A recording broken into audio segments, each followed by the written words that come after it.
I love King of Drag so much. Last week I was super freaking hyped about this show because I felt like it had gotten a really good stride, a great pacing, and this week I am doubling down on that feeling because this episode was fantastic, chat. I'm not gonna lie, I was worried that last week's production was a fluke and that we were gonna get some kind of lousy challenge this week with weird timing and weird pacing.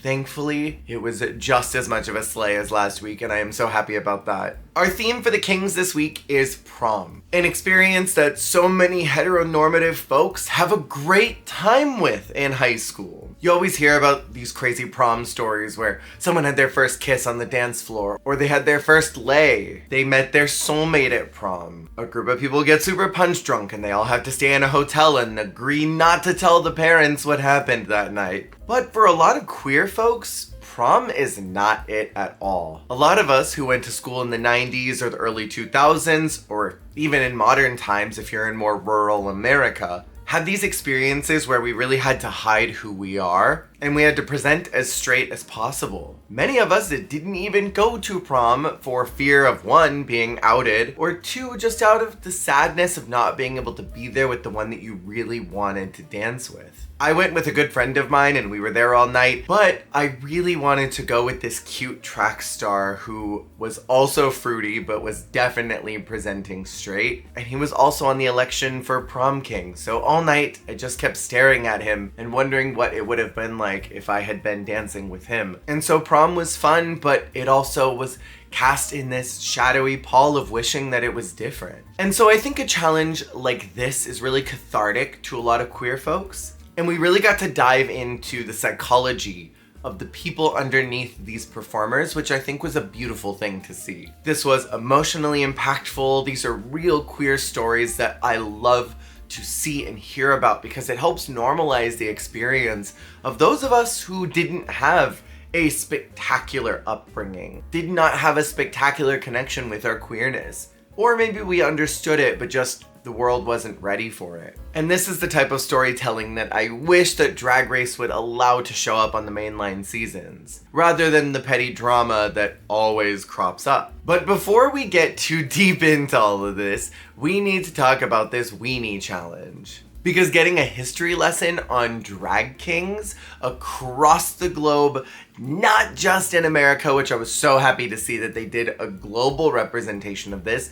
and talking about multiple cultures was easily the coolest thing I have ever seen from a drag competition. A lot of people have no idea what makes a drag king different from a drag queen. They have no comprehension that drag kings even exist. And I personally definitely don't know as much of my drag king history as what this show taught me. I want to do a deep dive on a lot of these people that they talked about and share all those at some point. Keep an eye out because I will be announcing when that video is coming. It might not be on this channel. I may section that off to one of my other pages that I have here on YouTube. I will definitely make sure to let y'all know when that's happening. But this was a charming experience, and I'm so glad that we got to learn about all of this history that I had no idea was there. And this week, Carmen Carrera is the guest judge, and god damn did she look good. I loved her dress choices this week. The pink one in the intro was so cute,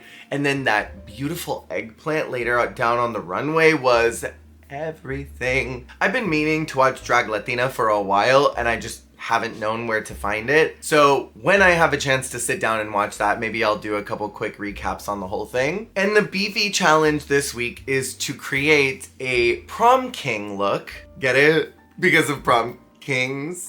Because kings. And then they have to present a speech on the main stage on why they should win prom king. And like any good prom, there is of course a theme to it. And the theme to this prom is nautical nights. It makes me think of the Enchantment Under the Sea dance from the classic film Back to the Future. I think mine was something like pearls or ocean or something. I don't know. It's always oceany stuff with proms, and I don't know what the heck that's all about. And echoing what I said last week, I really love this format of giving the competitors a theme and a challenge, and then they get to interpret it however they want to do that. I think that this is the perfect recipe for any drag competition going forward. Having them show off their artistry is what I personally want to experience from drag. And I think what is important about televised drag is that it allows a package to people who can't necessarily get to a nightclub because there are none around for them to go to, or that's not safe for them to get to one. I like this a lot. I think it is a fantastic way of presenting drag and allowing their artistry to shine. I know mechanically it probably would have been very difficult to do this episode sooner. I think a lot of the draw of this episode is the emotional connection that we get with these kings and the personas that are sort of shed away, the person that's underneath them all sharing these experiences of being a young queer person in the world, dealing with prom and the awkwardness of high school and coming out and finding yourself on top of learning about drag king history. I think there are a lot of different elements of this episode that would have been better maybe in the earlier half of the season, specifically for people who may have tuned in thinking, I don't know what drag kings are all about, but let me just see what this is. And then their first impression is an uncomfortable to watch boy band challenge. This could have been much better earlier. Specifically, maybe the history of drag kings, if they had been able to figure out a way to partition that segment of the episode. I just think that would have been better for the overall audience who may not have known what they were getting themselves into. And that first episode did not paint a pretty picture of what was going to happen for the rest of the season, because these last two episodes have been bangers. So let's talk about these performances because they were so good. Perka took a shot of that confidence that I really wanted to see from them last week, because this week they had so much presence, not only in their presentation of their look, but also in their speech. And there was this wind that you could feel behind Perka. This week, from what we saw, Perka's not doubting anything that they're able to do. They just did it. I loved all the dad jokes as someone who is a walking dad joke. And I thought this gay rainbow fish was super fun and creative. I did think that the fish stick with the tartar sauce packer was a little odd and distracting. It probably could have been cut from the set, but I don't think it was such a distraction that it brought it into a bottom performance. At least not for me. And overall, I found it to be a cute interpretation of that challenge. Dick Van Dyke was out next doing a pirate squid. It was super campy in its presentation as well as its construction. I loved the line, "They wouldn't let me show my 10th tentacle." The Venn diagram of DVD stands and tentacle people are slowly intersecting this week. It was a fun and whimsical, if maybe not a little chaotic, interpretation of what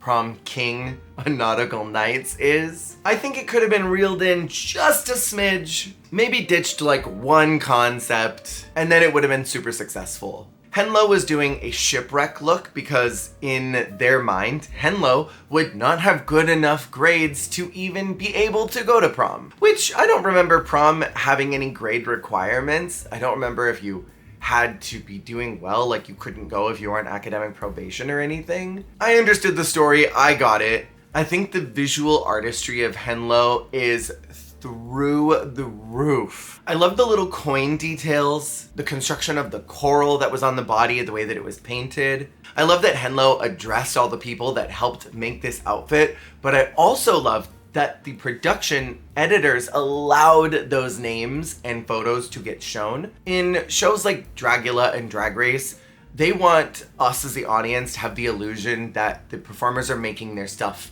themselves and that they're not getting help.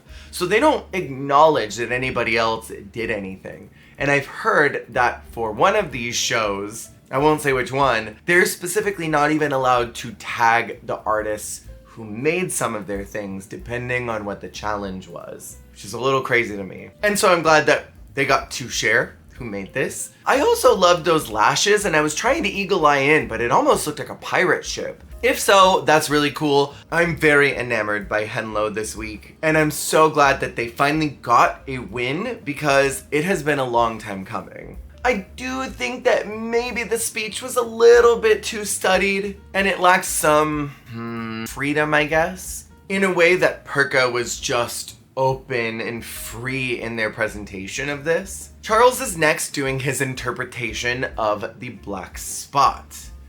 but was still very Latino about all of it, which I really liked. As someone who is extremely attracted to yar matey pirates, like biting my lip about pirates, I got the idea behind it all. Where it all sort of fell apart was in the presentation. There were these sad, limp, withered, what I can only assume was supposed to be seaweed all over the suit. But the scale was so simple that it lost its efficacy. The black spot is typically presented on like a piece of paper or some type of fabric that can be given to someone, or it is skin to palm contact. The human embodiment of this mark, I don't think translated very well through this outfit in particular. And I don't even think the greenish mouth could have saved it. It was an odd choice overall, and it just wasn't taking me to the place I wanted to go with it. I wish it was better conceived, or even doing a Davy Jones character in the style of like Monster Prom I think would have been more effective. I don't know. I understand why Charles was put in the bottom for this look and ultimately did go home, but I am glad that he got a redemptive moment at the top of this episode in that weenie challenge, because I think that still resulted in this being a good week for him, even if he did go home.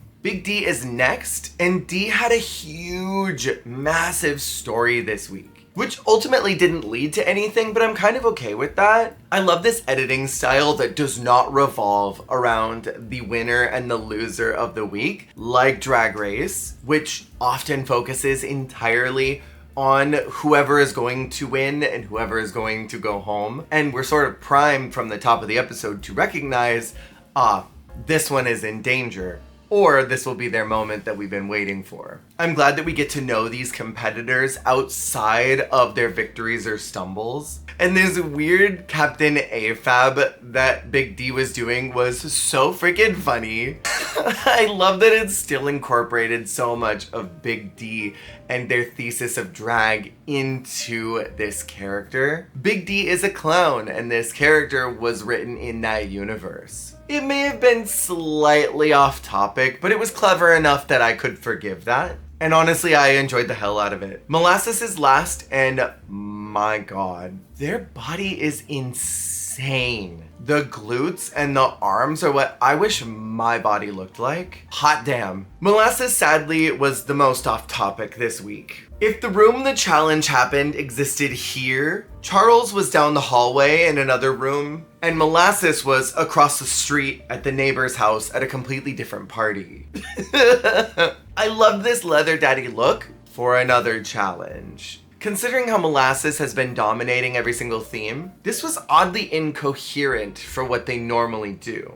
I didn't understand what, quite frankly, any of it had to do with the challenge. I enjoyed the fins on the shoes that kind of brought it to a nautical place, but beyond that, it really wasn't hitting the mark for me. And also, they kept teasing about this being a high school experience even though they're all adults. I don't know why you would dress up as a leather daddy for a high school prom. A little bonkers in conception. I overall agreed with the critiques this week. However, I thought that Perka was more of a high safe. Henlo is the winner, which I am happy about because they have been performing well since the Dong show. And Big D is once again so close to that win, but just hasn't quite gotten there. Next week is theoretically the last competitive episode, and so I'm really curious if D will finally get that win, or if my King DVD will finally get one. And I imagine that wins will be important in the finale, so I'm hoping that one of them can, because right now I think it's viable that Henlo could win, and I think it's viable that Molasses could win. And the final thrust is between King Molasses and Charles Galen King. This made me sad because I like both of them and I don't want to see either one of them go home, but I don't really want to see anybody from this group go home. And they get 20 minutes to create a fake cheer routine for this fake high school that they've been performing in for their prom. What I will say about the final thrust is that I liked Charles' energy a lot. It actually reminded me of a real cheer team. I liked the consistency of it all and I liked the high energy. But then Molasses came out and had this charm and swag, as well as this really incredible sense of rhythm. Molasses' timing with writing music is impeccable, and it tickled the part of my brain fiercely that I think worked better, even though it was maybe less of a cheer routine than what Charles did. And I think when you look at them competitively, who has more to give, it's Molasses. And so the judges unanimously voting to keep Molasses did not trouble my spirit at all. It actually made a lot of sense. I felt exactly the same way. For a moment, I did wonder if they were going to make a shocking move and eliminate Molasses and keep Charles. Not that I think there was any justification for doing it, but I just wondered if they would do a gag. Because, you know, television, first season. But I think that is more my Drag Race brain rot, expecting some type of horrid twist like that to happen. This show seems to really care about its competitors and seems to care about the integrity of the competition, which I appreciate. This show is so special and so worth checking out, and I just hope more people gravitate towards it because it's getting better. And for everyone that keeps asking where this is, it is on Revery's website. If you're outside of the US, you may need a subscription to watch, but if you're in the US, you should be able to just watch it for free. Thank you again for watching another recap. Make sure to check out my other videos on this if this is the first time you're seeing me. And if you like Drag Race, I do post a lot of Drag Race videos on this channel. Let me know who you're rooting for in the comments below to make it to that finale. Thank you for watching, and I will see y'all on the flip.